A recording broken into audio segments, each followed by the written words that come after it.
Hello everybody, today I'm going to talk about another game by Nintendo, Luigi's Mansion. This game is pretty much another example of Nintendo crapping systems out with no games whatsoever, and it seems like they've done this so many times.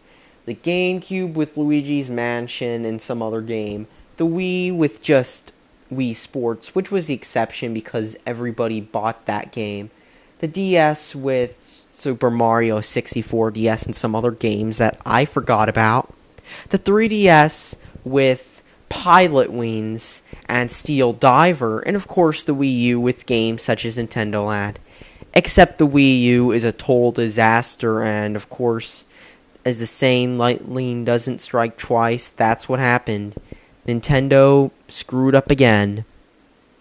But let's talk about the game, shall we? Nintendo pretty much decided somewhere along there in Planet Nintendo in the Mushroom Kingdom, they decided that let's make a game with Luigi, that side character from Mario out of all things, and have him in a mansion sucking up ghosts, kind of like a certain movie from the 80s.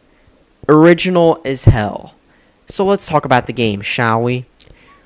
The plot of this game is pretty much this. Luigi, who's apparently thinks he wants a mansion, is gullible just like, well, the people who pre-ordered the Wii U. And he believes that, oh, let me walk here and I want a free mansion without even entering this thing.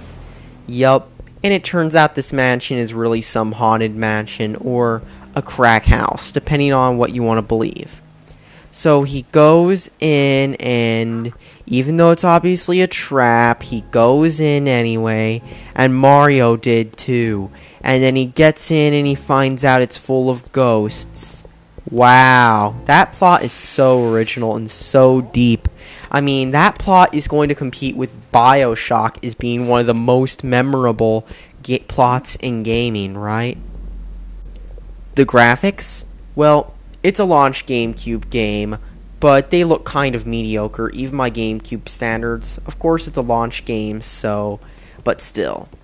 The game pretty much involves you walking around with Luigi and a flashlight and a vacuum cleaner you get.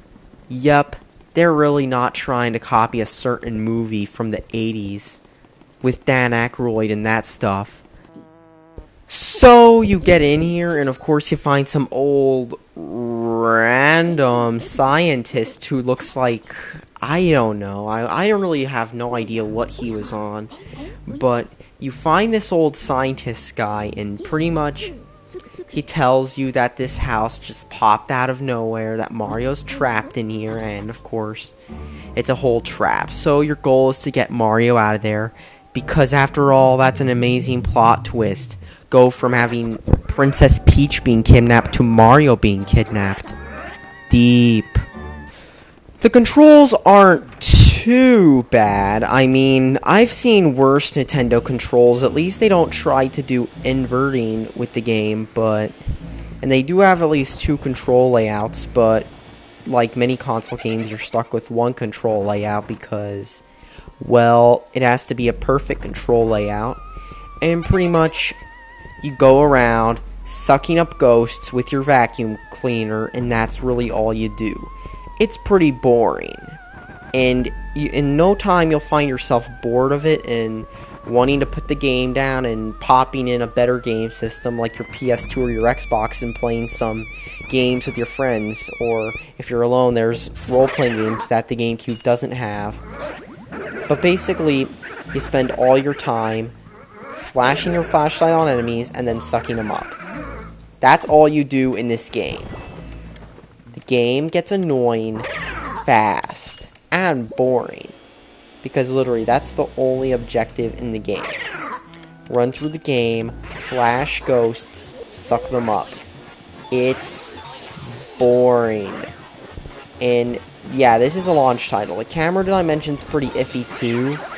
Now, if you want to know why, that's actually because Nintendo intended for this game to be in 3D.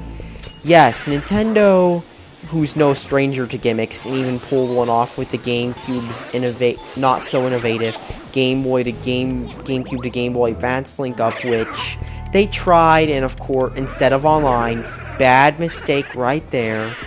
And of course they wanted to do 3D, but since nobody had 3D TVs, they put it on the back burner until the 3DS came out. But that's another story. This game, on the other hand, is pretty boring and has a mesh camera. And that's really all you do in the game. You run through, you go in, and you just suck up enemies with your vacuum. That's it.